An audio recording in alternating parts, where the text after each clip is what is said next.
Well, hello, sports fans. It's Larry Eater, and we had Stuart Weir, and this was Athletics Chat 65, but this is the epilogue or the Larry log, the monologue of that broadcast. And we went through a bunch of topics. First, Faith Kipyegon. Wow. She went through the half in Eugene in 2:04, 3 seconds faster than Safan. Hassan took her through in Tokyo.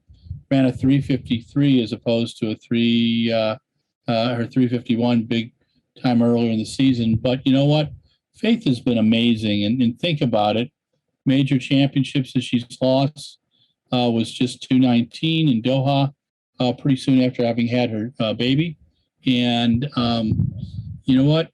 I think she could battle at the 800 too. I want to see her in anything new next season.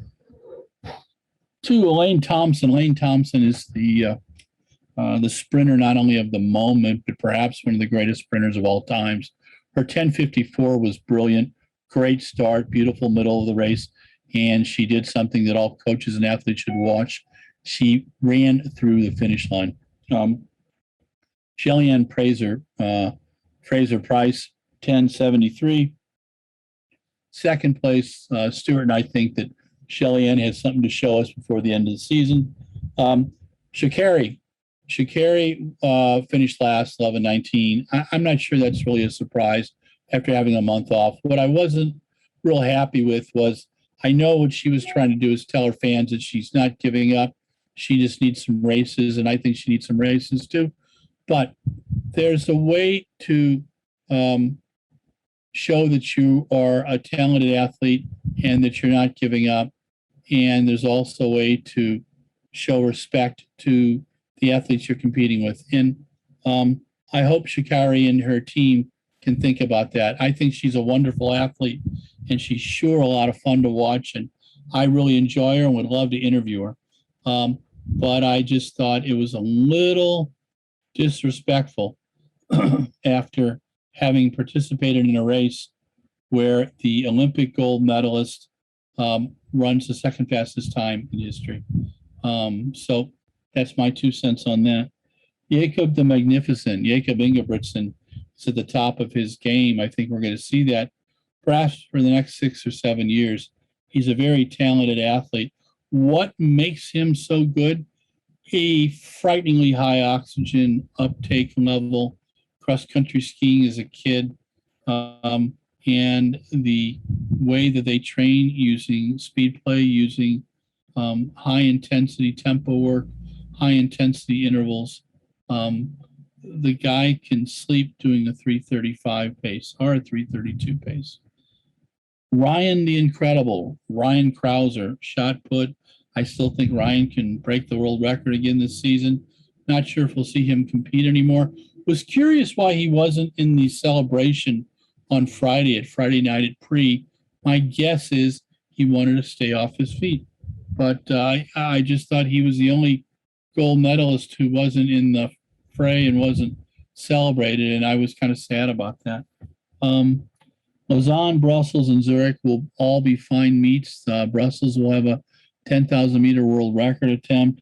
Lausanne's just a wonderful meet. The Ponte Stadium is fantastic. The Swiss crowd, they know track and field. It's a 3-ring circus, but they manage it well. The presser is excellent at the Movenpick. Brussels, the Van Damme meet in honor of Ivo Van Damme, the great silver medalist in the 1500 and the 800 from Montreal, who was killed tragically in December of 76.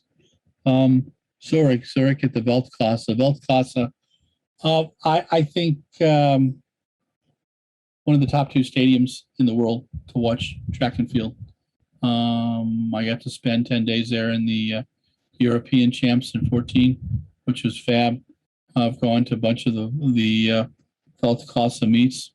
The Letzigrund Stadium is just amazing.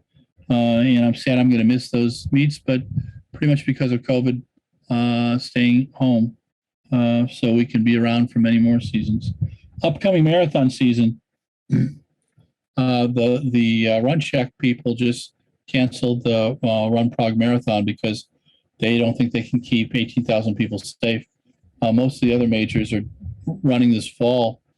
You've got London, October 2nd. You've got Chicago, October 10th. On the 11th, you've got Boston. You've got the Vienna Marathon, I believe September 13th. You've got Berlin Marathon in between there.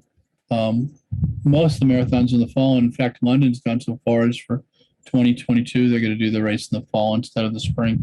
So the pandemic has changed everything, and it's affected everything. And I think that that's something that we're going to see around for a while.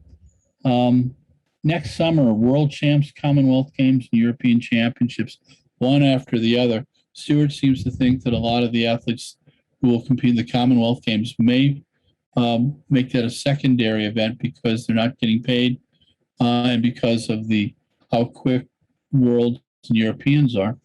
I think many people are going to run all three. I think you see some relay people on all three as well. Then what we've got after that, indoor season for 2022 could be quite interesting, just depending on how the pandemic is and what kind of rules people have to put in place. The meet directors have been amazing in what they've been able to do. Eugene had a huge amount of challenges, even with the meet being open. They had challenges about dealing with visas for athletes coming to the States. They had originally challenges about how many people they're going to be able to sit in the stadium, and that was rather difficult for them. And then the British assessment, the team could have done better in Tokyo. We're going to do something similar on the U.S. side. I think the U.S. team did quite well. There were some disappointments. I'm not disappointed in Rai Benjamin. I think he busted his chops, and that race with Karsten Warholm was glorious. It was also wonderful to see Sydney McLaughlin run so well with Delilah Muhammad, and they treat each other so well too. That's what I think the message is there. Katie Najat, my gosh, that gold medal. And yes, it was sad that American men, for the first time since, I believe, 1912, did not have an individual men's medal in the individual events, but that happens.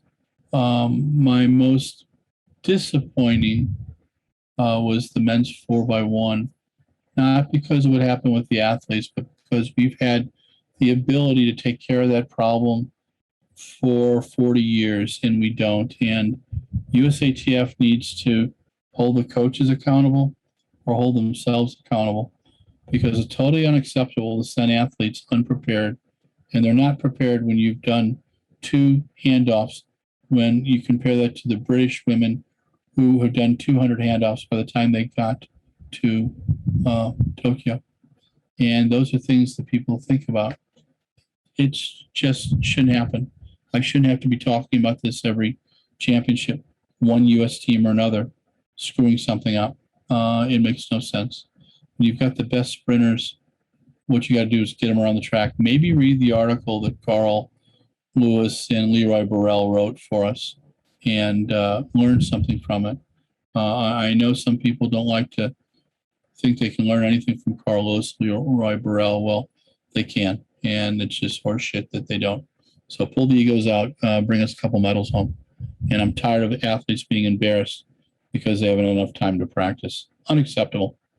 So that's my spouting off on the relays. You'll see a couple articles on it because I'm not going to let up. This just shouldn't happen.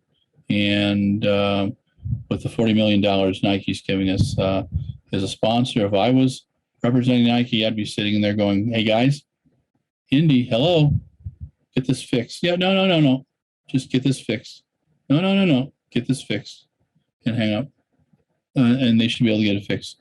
Put a team together, 24 to 28 for the 4x4 and the 4x1. Coaches have final say, obviously, but for the 4x1s, get these people out there and get these people racing and training 2-3 times a year. Pay them a little bit of money for it and bring those medals home.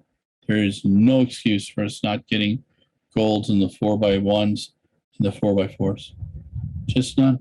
Okay. That's Athletics Chat 65. Glad you got to hear me. That's the epilogue, me spouting off. Thanks again to Mike Deering, our program manager, production director, for managing this and managing all 65 weeks. It's amazing that he hasn't, drop kicked me yet. All right. Stay safe.